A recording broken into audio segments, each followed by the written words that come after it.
बहुत समय की बात है, दूर एक छोटा सा गांव आबाद था, जहां के लोग अपनी खेतों में काम करके गुजारा करते थे। वहां गोपाल नाम का एक गरीब किसान भी रहता था, जिसके पास एक जमीन का छोटा सा टुकड़ा था, जिस पर वो दिन रात मेहनत करता और फसल उगाता। गोपाल एक छोटे से घर में अपनी पत्नी सीमा और एक बेटे रवि के साथ रहता था। उनके पास खाने का सामान बहुत कम होता था। एक दिन रवि अपने बाप से कहता है, पापा, मेरा बहुत दिल कर रहा है कि कुछ अच्छा खाऊं, तो आज दुकान से कुछ ले आओ। जाओ, दुकान वाले से कुछ खाने को ले आओ ताकि कुछ खाना पका लूं। पहले भी बहुत उधार ले चुका हूं, पता नहीं अब दुकान वाला उधार देता है या नहीं। लेकिन सीमा उसे तसल्ली देती है और वो दुकान की तरफ चल पड़ता है। गोपाल दुकान वाले से, भाई आज कुछ सामान दे दो, घर पर सामान खत्म हो गया है। गोपाल, तुमने पहले भी बहुत उधार ले रखा है। अब अगर और उधार दिया तो मेरी दुकान तो बंद हो जाएगी। अब और उधार नहीं है। गोपाल उसकी मिन्नतें करता है, लेकिन दुकान वाला उसे सामान नहीं देता, तो गोपाल घर की तरफ चल पड़ता है। जब गोपाल घर की तरफ आ रहा था तो रास्ते में उसे सेठ मिल जाता। सेठ कहता है, गोपाल, मेरी खेतों में थोड़ा काम पड़ा हुआ है, वो कर दो। ठीक है सेठ जी, मैं कर देता हूं। गोपाल सेठ की जमीन पर काम करता है और जब शाम होती है तो सेठ कुछ खाने का सामान लेकर आता है और कहता है, गोपाल, ये कुछ सामान है, घर जाओ तो लेते जाना।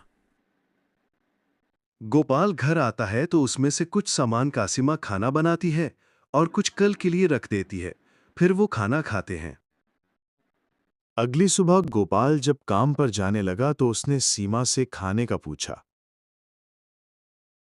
सीमा, मुझे खाना दो, फिर मैं काम पर जाऊं। गोपाल, खाना रात ही खत्म हो गया था, अब तो कुछ नहीं है।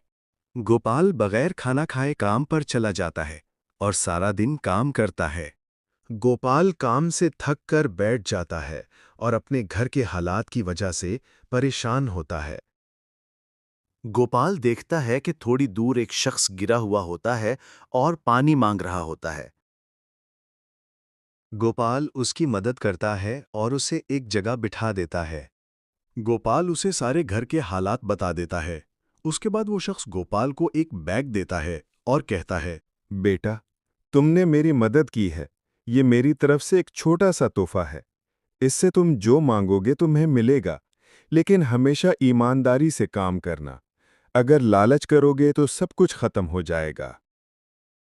गोपाल वो बैग लेकर घर की तरफ चल पड़ता है। घर आकर वो सारी बातें सीमा को बताता है। सीमा ये सब सुनकर हैरान हो जाती है। गोपाल बैग को रखकर कहता है, मुझे खाना दो। गोपाल का कहना था कि उसके सामने खाना आ जाता है, फिर वो खाना खाते हैं। गोपाल उस बैग से जो चाहता मांगता था। धीरे धीरे गोपाल के पास सब कुछ आने लगा और फिर वो गरीबों की मदद भी करने लगा। गांव में एक आदमी था रामू, जो गोपाल की तरक्की को देखकर जलने लगा। एक दिन रामू गोपाल का पीछा करने लगा ताकि वो देख सके कि गोपाल के पास पैसा कहां से आ रहा है। शाम तक रामू सब कुछ देख लेता है। एक रात जब सब लोग सो रहे थे तो रामू चुपके से वो बैग चुरा लेता है। अगली सुबह जब गोपाल उठा तो वो बैग ना मिलने पर परेशान हो गया, लेकिन उसने ऊपर वाले पर यकीन रखा। उधर रामू ने लालच के लिए बैग उठाया था तो उसे बैग से कुछ न मिला। फिर रामू शर्मिंदा हुआ और बैग वापस गोपाल को दे दिया और मुआफी मांगी। उसके बाद पूरा गांव खुशहाल हो गया।